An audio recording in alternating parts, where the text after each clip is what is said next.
The crystalline spires of Haven's rise caught the dying light of twin suns, casting prismatic shadows across the diplomatic quarter. Naira Voss adjusted her environmental suit's filters, watching the ethereal shapes of Selenthian priests glide through the evening mist. Their silver-scaled skin reflected the amber glow of ritual flames, making them appear as living starlight. 3 years of studying their culture hadn't prepared her for this moment. The Festival of Ascending Lights was traditionally closed to outsiders, but her position as lead xenoanthropologist for the Earth Diplomatic Corps had earned her unprecedented access. She checked her data tablet one final time, ensuring the cultural guidelines were fresh in her mind. Dr. Voss, the voice was melodic yet formal. Ketharin Davar, youngest member of the Selenthian Lightbringer Order, approached with measured steps. His ceremonial armor caught the light like liquid mercury, and the sacred flame crystal at his throat pulsed with inner fire. You remember the terms of your observation. Of course, Lightbringer Davar, Naira replied, bowing at precisely the correct angle, not too deep to suggest submission, not too shallow to show disrespect. I'm to remain in the designated area and make no attempt to interact with the sacred flames. Ketharin's silver eyes studied her face. Unlike many of his kind, he'd shown curiosity about humans rather than mere tolerance. The flames choose their own path tonight, even we cannot always predict their will. Something in his tone made Naira look closer. Tension lined his normally serene features, and his hand kept straying to the ceremonial blade at his hip. Before she could question him, drums began to echo through the temple complex. The ceremony began as expected. Priests and priestesses moved in intricate patterns, their movements guiding ribbons of living flame through the air. Naira's sensors captured everything, though she knew the readings would never fully convey the beauty of this ancient art. Then it happened, a discordant note in the harmony of motion. One of the elder priests, Javan Ril, stepped out of formation. The flames under his control surged, breaking from their prescribed paths. Gasps rose from the assembled Selenthians as sacred fire crashed against protective barriers. This ends tonight, Javan's voice boomed across the temple grounds. The old ways die with the old guard. More priests broke ranks, their flames merging into a roaring inferno. Naira's suit sensors screamed warnings as temperatures skyrocketed. Through the chaos, she saw Ketharin drawing his blade, its surface rippling with stored energy. Betrayers, he snarled, the word carrying both pain and fury. You would destroy everything our ancestors built. We would free our people from chains of tradition, Javan replied. The humans have shown us there are other paths. If the old guard will not step aside, they will burn. Naira's training screamed at her to retreat, to let the Selenthians handle their internal matters. But as she watched the rebels' flames begin to consume the temple's outer ring, she saw what they missed. The heat wasn't just threatening the conservative priests, it was destabilizing the entire temple's crystal framework. Ketharin, she shouted, breaking protocol. The resonance patterns, the whole structure's going to collapse. The young Lightbringer's eyes widened as he processed her warning. Without hesitation, he reached for his flame crystal, drawing power directly from its core. Help me clear the temple, he commanded, authority ringing in his voice. Politics mean nothing if we all die here. Naira activated her suit's emergency protocols, broadcasting evacuation warnings on all frequencies. As people began to flee, she saw Javan and his conspirators realizing too late the destruction they'd unleashed. The rebel leader tried to contain the flames, but they'd grown beyond any single controller's power. Ketharin fought fire with fire, using his abilities to create paths through the inferno. Naira guided people towards safety, her suit's shielding straining against the heat. Through the chaos, she kept finding herself working in sync with the young Lightbringer, as if they'd trained together for years rather than meeting as diplomatic counterparts. A scream cut through the roar of flames. A young acolyte had become trapped beneath fallen debris, her silver scales darkening from the heat. Without thinking, Naira rushed forward, her suit's protection the only thing making it possible to approach the growing inferno. What are you doing? Ketharin's voice cracked with strain as he maintained a barrier against the worst of the flames. Saving a life, Naira reached the fallen acolyte, servos in her suit whining as she lifted the debris. Isn't that what your sacred flames are supposed to protect? Something shifted in Ketharin's expression. He redoubled his efforts, holding back the fire as Naira carried the injured acolyte to safety. By the time the temple's emergency systems finally activated, dousing the flames with suppressant fields, the night had transformed into something none of them had expected. Javan and his conspirators were arrested, their actions having revealed a deeper plot against the Selenthian leadership. But it was the image of a human risking everything to save one of their own that captured the public's imagination. As the dawn light began to pierce the smoke-filled sky, Catherine approached Naira where she sat being treated for minor burns. "You violated several protocols tonight," he said, his tone unreadable. "Planning to report me," she managed a tired smile. "No," he settled beside her, his armor scorched but his dignity intact. "I'm planning to request you as a permanent liaison to the Lightbringer Order. We've been blind, thinking we could maintain pure isolation in a galaxy of change. Perhaps it's time for new traditions, ones that remember why the old ways began in the first place." Naira looked at the ruins of the temple, where crews were already beginning reconstruction. To protect life, to bring light rather than consume with fire. "Just so," Catherine's flame crystal pulsed warmly. "Though I warn you, Dr. Voss, this path will not be easy. Many will resist change even after tonight." "The best paths rarely are easy," she replied, thinking of all the reports she'd have to file, the diplomatic rows ahead. "But they're usually worth it." Around them, humans and Selenthians worked together to treat the injured and clear debris, barriers breaking down in the face of shared crisis.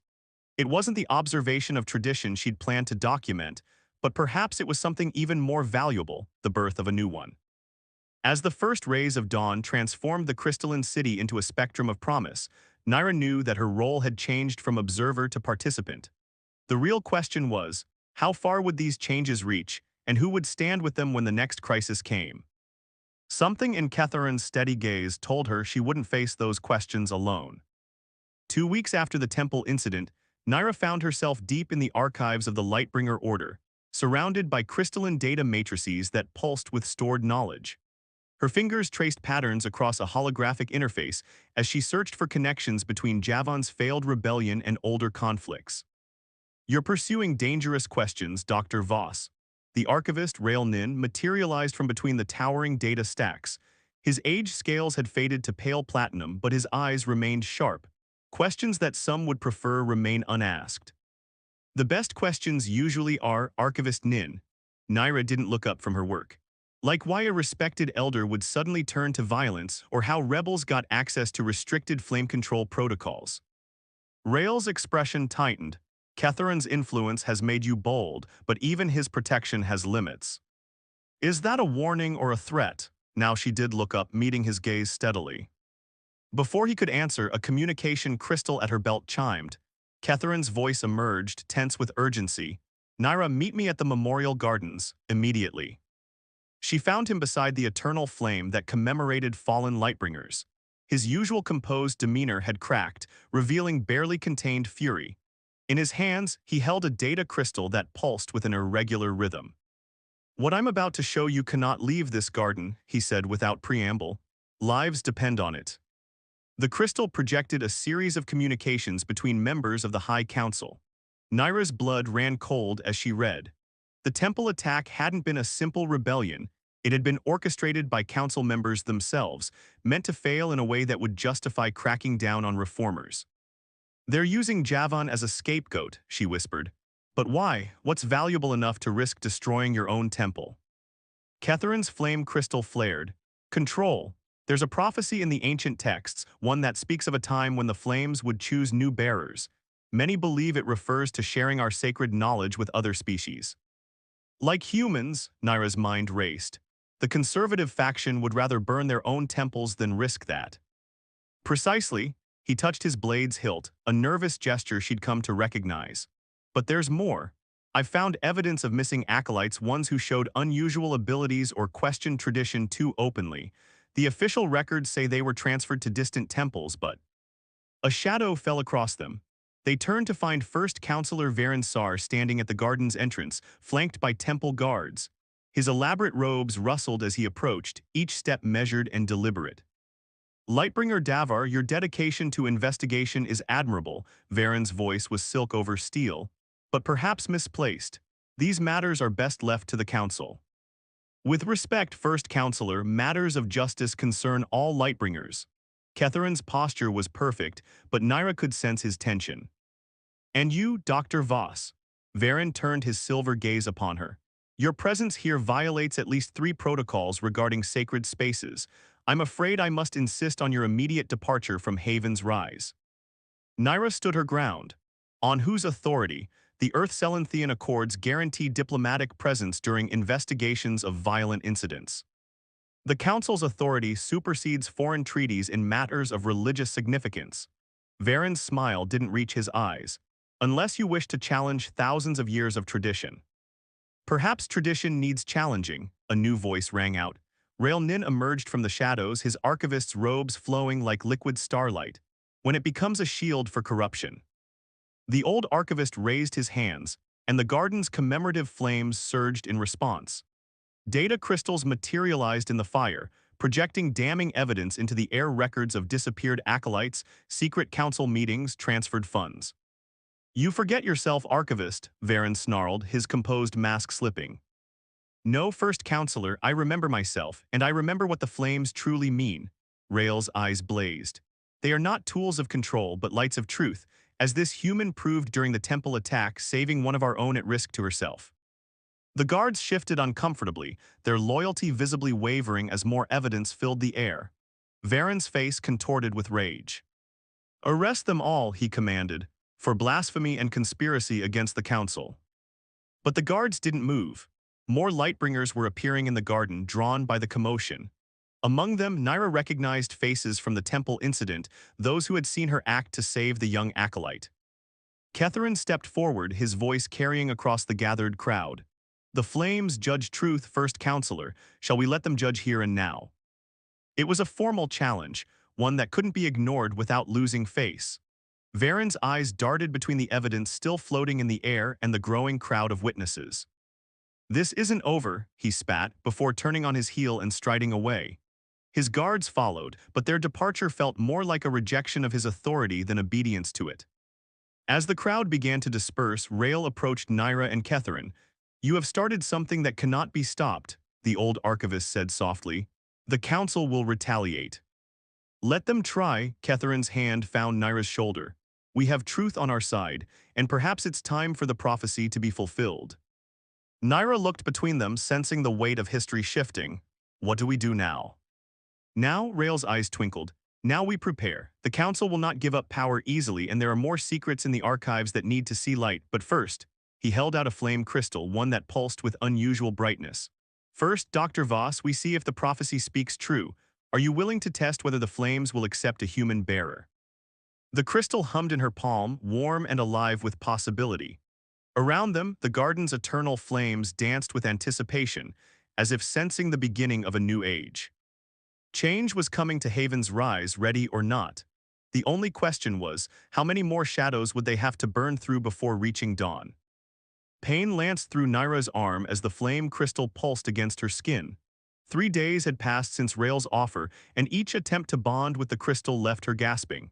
She sat in a hidden chamber beneath the archives, surrounded by ancient texts and worried faces.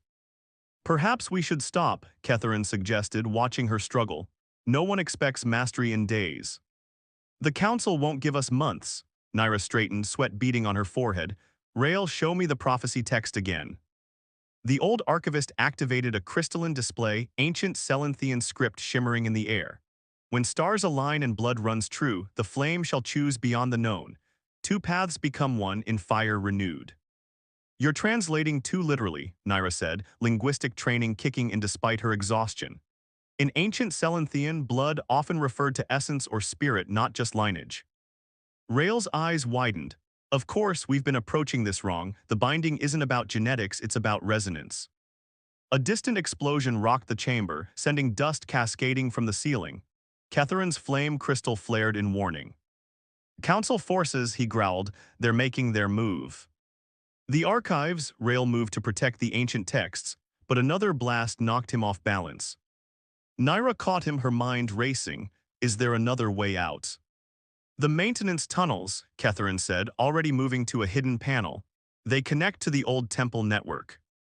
As if in response to their desperation, Naira's crystal suddenly blazed with light. Energy coursed through her, different from the painful attempts before. This felt natural, like remembering something long forgotten. They're coming, a young acolyte burst into the chamber. First Counselor Varen has declared martial law. They're arresting anyone connected to the reformers. Kethrin drew his blade, its surface rippling with stored power. Get the others out through the tunnels. We'll hold them here. Naira raised an eyebrow, even as her crystal harmonized with his. Unless you'd rather run, his silver eyes held a challenge. Before she could respond, temple guards crashed through the chamber's main entrance. But these weren't the uncertain guards from the garden. These moved with aggressive purpose, wearing combat armor that hummed with power-dampening fields. Take them, Varen's voice commanded from behind his troops. The human dies resisting arrest, regrettable but necessary. What happened next would be debated in whispered conversations for years to come. Naira's crystal resonated with Ketherin's, their energies intertwining in ways the ancient texts had only hinted at. Fire erupted not as a weapon, but as a dance, a perfect synthesis of human intuition and Selenthian tradition. Guards found themselves herded by walls of flame that didn't burn, their dampening fields useless against this hybrid power. Varen's face contorted with rage and fear as his carefully laid plans crumbled. Impossible, he breathed. The prophecy was meant to be symbolic, a metaphor for change. Naira's voice carried new authority, the flame's power harmonizing with her words. Symbols have power, counselor. Isn't that what your traditions teach? More explosions rocked the complex, but from a different direction now. Through their crystalline bond, Naira sensed Ketherin's recognition. The outer gates, he said, those are human shuttle engines. The chamber's far wall dissolved in a controlled burst of energy, revealing a diplomatic rescue team led by Commander James Holbrook, Naira's superior. His eyes widened at the scene before him, his xenoanthropologist standing amid controlled flames, working in perfect sync with a Selenthian warrior. Dr. Voss, he managed, your distress signal was unclear about the situation. It's about to get less clear, she replied, gesturing to where Rael and the acolytes were emerging from hiding, arms full of ancient texts and data crystals. We're not just extracting me, we're preventing a cultural catastrophe. Understanding dawned on Holbrook's face as he saw the ranks of young Selenthians, the evidence of council corruption, and the unprecedented display of shared power. The council believes they can bury the prophecy in blood and flame, Kethrin addressed the commander directly. We need sanctuary to prevent that. Holbrook studied the scene for a long moment before touching his communicator. Command, we're going to need additional shuttles, and prepare for some interesting diplomatic conversations. They evacuated through organized chaos. Naira and Kethrin used their linked flames to cover the retreat, while Rael coordinated the rescue of other reformers through the temple network. Not everyone would escape, some chose to stay, working from within to continue the resistance. As their shuttle broke atmosphere, Naira watched Haven's rise recede through the viewport. The grand spires still caught the light like dreams made real, but now she saw the shadows between them. What happens now, she asked, her crystal humming in harmony with Ketherin's. Now, he smiled, though worry lined his eyes. Now we prove the prophecy true, not just about shared power but about shared destiny. Rael looked up from where he was organizing the rescued texts. The council will paint us as traitors, claim we've defiled sacred traditions. Then we'll show them what those traditions truly meant, Naira said firmly, starting with these. She gestured to the youngest acolytes who watched them with mix of fear and hope. They deserve to inherit truth, not chains disguised as tradition. The shuttle banked toward the human diplomatic base on Tervala's second moon.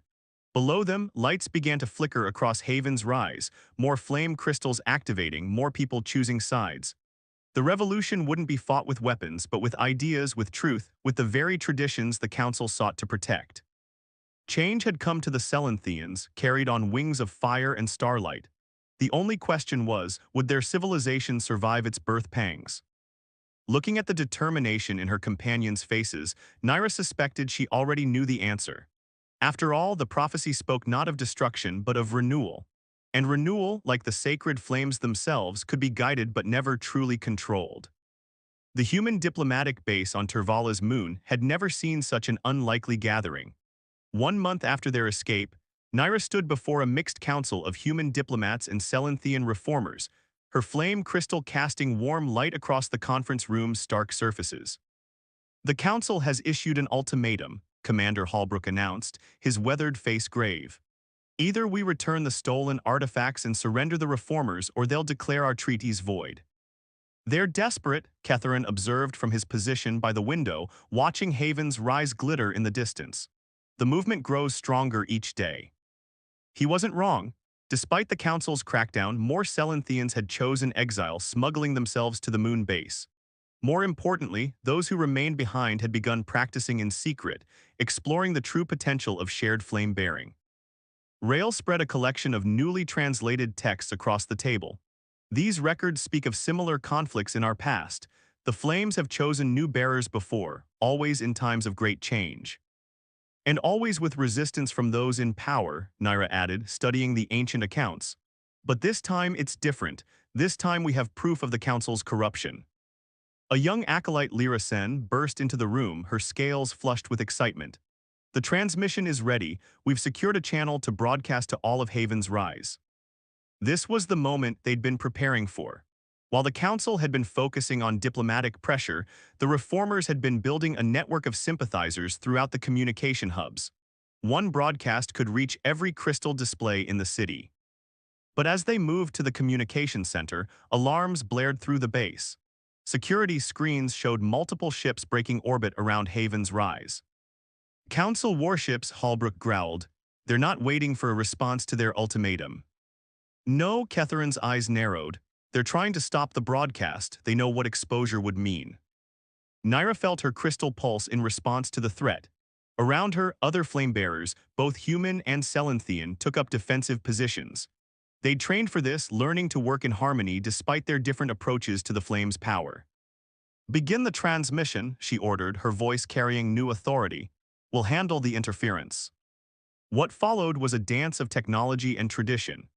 As Rail began broadcasting evidence of Council corruption, disappeared reformers, secret accounts, suppressed histories, the defenders wove patterns of flame that intercepted electromagnetic pulses meant to disrupt communications. Through their shared crystal link, Naira and Catherine coordinated the defense.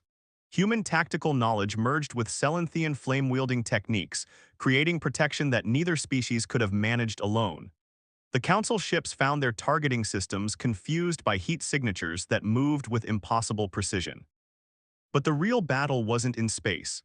As the broadcast continued, lights began appearing throughout Haven's rise, thousands of flame crystals activating in defiance of Council orders. The movement that had begun in shadow was finally stepping into light. They're launching landing craft, Hallbrook warned. Ground assault incoming. Naira met Catherine's eyes across the command center. Time for the final test. He nodded, understanding immediately. They had practiced this, but never under real conditions. Drawing on their shared power, they reached out to every flame bearer in the base. The crystals responded, creating a network of energy that hummed with combined purpose. As Council forces touched down outside the base, they found themselves facing not individual defenders, but a unified front of shared power. Flames danced in patterns that spoke of both species' influences, human creativity and Selenthian precision working as one. The assault faltered, then broke, not through violence but through demonstration. Many of the Council troops were young Lightbringers themselves, raised on stories of the prophecy. Seeing it fulfilled before them proved more powerful than any orders. The Council chambers are responding, Lyra called out, monitoring communications. They're demanding to speak with the reform leaders. No, Rail said firmly, his aged voice carrying wisdom earned through centuries. They will speak with all of us or none of us. The time for hierarchy is past. As the battle died away, Naira watched flames rise from both the base and Haven's rise, reaching toward each other across the void. Something was changing, not just in politics but in the very fabric of both societies. The breaking storm had passed, but its winds had carved new channels through old stone. The question now was, what would grow in the newly turned soil? Looking at the mixed group of humans and Selenthians working together in the command center, Naira suspected the answer would be more beautiful than either species could have imagined alone. 1 year after the Battle of the Moon Base, the rebuilt Temple of Ascending Lights hosted an unprecedented ceremony. Beings of both worlds filled its halls, watching as flame crystals danced in patterns that spoke of harmony rather than division. Naira stood beside Catherine at the temple's heart, their crystals pulsing in shared rhythm. Before them, a line of candidates, human and Selenthian alike waited to be tested by the flames. The old barriers had fallen, replaced by understanding that power chose its bearers based on spirit rather than species. "Ready?" she asked her partner, seeing the weight of history in his silver eyes. "For this," he smiled, the expression warming his formal features. "We've been ready since the day you violated protocol to save that acolyte." The first candidate stepped forward, Lyra Sen, who had grown from frightened acolyte to confident leader during their year of exile. Her crystal flared in response to their combined power, adding its light to the temple's glow. One by one, others followed. Some were former council guards who had laid down arms during the final battle. Others were human diplomats and scholars who had shown affinity for the flame. Each successful binding added to the temple's radiance until the light rivaled the rising suns. From his position among the witnesses, Rael watched with satisfaction. The old archivist had spent the past year helping rebuild the temple's library, ensuring that true history would be preserved alongside new traditions. "The council chamber sends their blessings," Commander Hallbrook murmured, checking a message on his diplomatic tablet. All 9 seats filled now, 3 human, 3 Selenthian, 3 shared. The new council structure had been part of the peace agreements, ensuring that neither species could dominate future decisions. But the real changes went deeper than politics. Throughout Haven's rise, mixed teams of flamebearers worked to heal their city's wounds. The once rigid hierarchy of the Lightbringer Order had transformed into a cooperative fellowship, with skills and traditions flowing freely between cultures. The ceremony concluded with a display that would have been impossible a year ago. Every flame bearer in the temple joined their power, creating a symphony of light that spoke of possibilities rather than limitations. The prophecy had not just been fulfilled, it had been transcended. Later, as the crowds dispersed, Naira found herself in the memorial garden where everything had changed. The eternal flame still burned, but now it was joined by new lights honoring those who had fought for change. "Having second thoughts?" Catherine asked, joining her by the memorial. "About the future, no," she touched her crystal, feeling its warm response. "About the responsibility, always." "Good," he clasped her shoulder. Certainty was the council's weakness. They were so sure of their interpretations that they forgot to question to grow. "Speaking of growth," Rael approached, carrying an ancient text. "We've finished translating the latter portions of the prophecy. There's more." They gathered around as he activated the crystalline display. Ancient script shimmered in the air, speaking of greater changes to come. The joining of flames was just the beginning, a first step toward understanding that would reshape both societies. "When two become one, the stars themselves shall witness," Naira read, her xenolinguist training catching nuances in the text. "And what was sundered shall be restored." "There are more species out there," Catherine mused, gazing skyward through the garden's crystal dome. "More traditions, more ways of seeing. More chances to learn," Naira added, "to grow beyond what either of us thought possible." Above them, Haven's rise glittered in the morning light, its spires reaching toward stars that suddenly seemed less distant.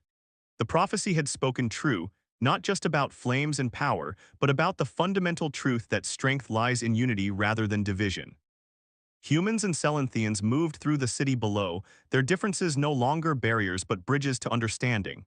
Young flame-bearers practiced in courtyards, each bringing their unique perspective to the ancient arts. And in quiet archives, scholars of both species worked to understand the deeper mysteries hidden in their shared heritage. The dawn had come not just to Haven's rise but to both civilizations. As Naira watched the twin suns climb higher, she felt the weight of possibilities in her crystal's warm pulse. The storm had broken, the shadows had burned away, and what remained was a promise as bright as the flames they both now shared. It was not an ending but a beginning. And that perhaps was the greatest truth the prophecy had revealed, that every dawn brings with it the chance to write a new story, one that burns away the darkness not through force, but through the simple, powerful act of learning to shine together.